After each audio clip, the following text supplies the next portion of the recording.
ഇടുക്കി വെളിയാമറ്റം പഞ്ചായത്തിൽ സ്കൂൾ കുട്ടികൾക്ക് പ്രഭാത ഭക്ഷണം മുടങ്ങിയ സംഭവത്തിൽ ജില്ലാ ലീഗൽ സർവീസ് അതോറിറ്റിയുടെ ഇടപെടൽ. സർക്കാർ ഇടപെടലുണ്ടാകും വരെ സുമനസ്സുകളുടെ സഹായത്തോടെ പദ്ധതി നടപ്പാക്കും.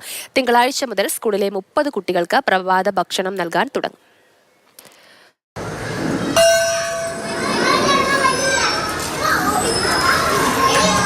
അമൃത പദ്ധതിയിലൂടെ വെള്ളിയാമറ്റം പഞ്ചായത്തിലെ പൂമാല ഗവൺമെന്റ് ട്രൈബൽ സ്കൂളിലെ 108 കുട്ടികൾക്കാണ് പ്രഭാത ഭക്ഷണം നൽകിയിരുന്നത്. എന്നാൽ ഫണ്ടില്ലാത്തതിനാൽ ഈ അധ്യയന വർഷം പദ്ധതി നടപ്പിലാക്കാൻ കഴിഞ്ഞിരുന്നില്ല.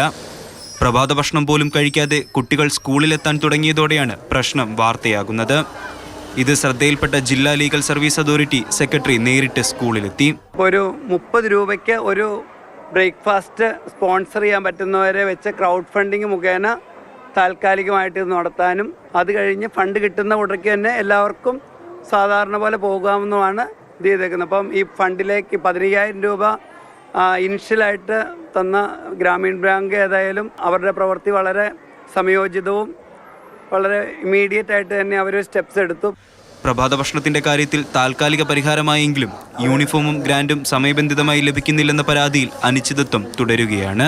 കുറേ കുട്ടികൾ യൂണിഫോം ഇടാണ് വരുന്നത്. നമ്മൾ ചോദിക്കുമ്പോഴത്തേക്കും പൈസ ഇല്ല എന്ന് പറയുമ്പോൾ നമുക്ക് പിന്നെ കൂടുതലായിട്ട് അവരോടൊന്നും പറയാൻ പറ്റത്തില്ല.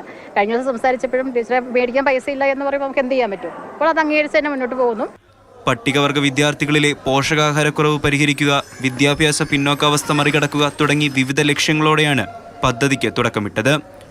ഉച്ചഭക്ഷണത്തിനും യൂണിഫോമിനും തുക കണ്ടെത്താനുള്ള പെടാപ്പാടിലായിരുന്നു അധ്യാപകരും രക്ഷിതാക്കളും. തനത് ഫണ്ടില്ലാതായതോടെയാണ് പഞ്ചായത്തിന് പദ്ധതിയുമായി മുന്നോട്ടു പോകാൻ കഴിയാതായത്. മാതൃഭൂമി ന്യൂസ്, ഇടുക്കി.